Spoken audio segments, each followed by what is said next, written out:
കാസർഗോഡ് മഞ്ചേശ്വരം തുമ്മിനാടിലാണ് അരുംകുല. 18കാരിയായ മറിയം ജുമൈലിയാണ് കൊല്ലപ്പെട്ടത്.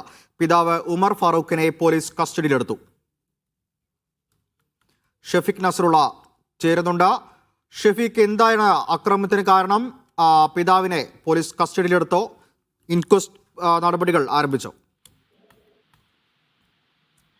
കാസർഗോഡ് മഞ്ചേശ്വരം കുഞ്ചത്തൂർ തുമിനാടിലാണ് ഈ സംഭവം ഉണ്ടായത്. തുമിനാട് സ്വദേശിനായ 18കാരിയെ ആണ് പിതാവ് തലക്ക് അടിച്ച് വെട്ടി കൊന്നത്. ജുമൈരയാണ് മരണപ്പെട്ടത്.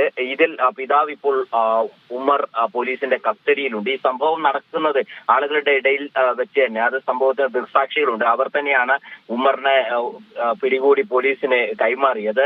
ജുമൈലയെ ഉടൻ തന്നെ ആശുപത്രിയിൽ എത്തിച്ചെങ്കിലും ജീവൻ രക്ഷിക്കാൻ കഴിയുന്നില്ല. എന്താണ് ഈ ഒരു പ്രകോപനത്തിന് കാരണം എന്നത് സംബന്ധിച്ച് പോലീസ് അന്വേഷണം തുടരുന്നുണ്ട്. ഉമർ ലഹരിക്ക് അടിമയാണ്, സ്ഥിരമായി ലഹരി ഉപയോഗിക്കുന്ന ആളാണ്. ഈ സംഭവം നടന്ന സമയത്ത് ഉമർ ലഹരിയിലായിരുന്നോ എന്നത് സംബന്ധിച്ചുള്ള ഒരു പരിശോധനയും നടക്കുന്നു. പോലീസ് വിശദമായ ഒരു ചോദ്യം ചെയ്യൽ നടത്തുന്നുണ്ട്. ഈ സംഭവ സ്ഥലത്ത് പോലീസ് എത്തി പരിശോധന നടത്തി. ആയുധം പോലീസ് കണ്ടെടുത്തിട്ടുണ്ട്. എന്താണ് ഇന്നുണ്ടായ പ്രകോപനം എന്നത് സംബന്ധിച്ചുള്ള ഒരു വ്യക്തതയില്ല. പോലീസിന് ആ കാര്യത്തിൽ മൊഴി നൽകിയിട്ടില്ല.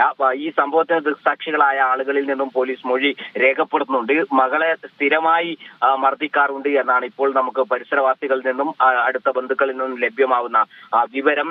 ലഹരി ഉപയോഗിക്കുന്ന ആളാണ്, സ്ഥിരമായി ലഹരി ഉപയോഗിക്കുന്നുണ്ട്. സ്ഥിരമായി ലഹരി ഉപയോഗിച്ച് മകളെ മർദ്ദിക്കുന്ന സ്വഭാവം ഈ ഉമ്മറിനുണ്ട്. ഇന്ന് വൈകുന്നേരമാണ് പെട്ടെന്ന് ഒരു പ്രകോപനമുണ്ടായി. വീട്ടിനകത്തുണ്ടായിരുന്ന രണ്ടുപേരും വീട്ടിനകത്തായിരുന്നു. അവിടെ വെച്ചാണ് വെട്ടി കൊലപ്പെടുത്തിയത്. ആ സംഭവം ഉടൻ തന്നെ ആശുപത്രിയിൽ എത്തിച്ചെങ്കിലും ജീവൻ രക്ഷപ്പെടുത്താനായില്ല. ഉമറിനെ തടഞ്ഞു വെച്ച് പോലീസിനെ കൈമാറുകയായിരുന്നു. പോലീസ് ഈ ആയുധം കണ്ടെടുത്തു.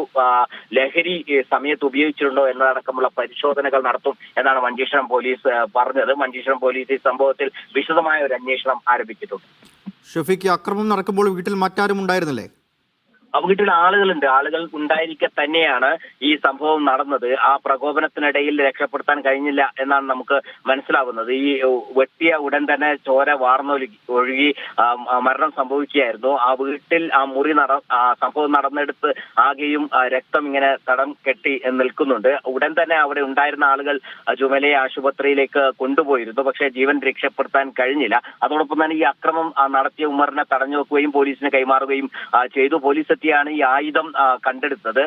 ഈ സമയത്ത് ഉമർ ലഹരി ഉപയോഗിച്ചിരുന്നോ എന്നതടക്കമുള്ള കാര്യങ്ങൾ പോലീസ് പരിശോധിക്കുന്നുണ്ട്. സ്ഥിരമായി ലഹരി ഉപയോഗിക്കുന്ന ആളാണ് എന്നാണ് നമുക്ക് ലഭ്യമാവുന്ന വിവരം. അതോടൊപ്പം തന്നെ ഈ ലഹരി ഉപയോഗിച്ചതിന് ശേഷം കുടുംബാംഗങ്ങളുമായി വഴക്കുണ്ടാക്കുന്ന, കുടുംബാംഗങ്ങളെ മർദ്ദിക്കുന്ന സ്വഭാവം ഉമറിനുണ്ട്. ഈ മകളെ തന്നെ സ്ഥിരമായി മർദ്ദിക്കാറുണ്ട് എന്നാണ് പരിസരവാസികൾ പറയുന്നത്.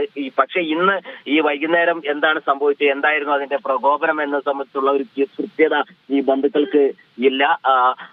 ഈ സമയത്ത് വഴക്കുണ്ടായിരുന്നു എന്നാണ് മനസ്സിലാവുന്നത്. ഈ വഴക്കിനെ തുടർന്നാണ് ഈ അക്രമം നടത്തിയത്. അക്രമം നടത്തി വെട്ടേറ്റ് വീണ ഉടൻ തന്നെ ആശുപത്രിയിൽ എത്തിച്ചിരുന്നു. പക്ഷേ ജീവൻ രക്ഷപ്പെടുത്താൻ കഴിഞ്ഞില്ല. ഉമറിനെ തടഞ്ഞു വെച്ച് പോലീസിനും കൈമാറി. പോലീസ് ഇപ്പോൾ ആയുധം കണ്ടെടുത്തിട്ടുണ്ട്. മഞ്ചേശ്വരം പോലീസ് വിശദമായ അന്വേഷണം നടത്തുന്നുണ്ട്. ഈ സമയത്ത് ലഹരി ഉപയോഗിച്ചിരുന്നോ എന്നതോടൊപ്പമുള്ള പരിശോധനയാണ് നടത്തുന്നത്. അതോടൊപ്പം തന്നെ ആ സംഭവ സമയത്ത് അവിടെ ഉണ്ടായിരുന്ന ആളുകളിൽ നിന്ന് കൂടുതൽ വിവരങ്ങളും പോലീസ് ശേഖരിക്കും.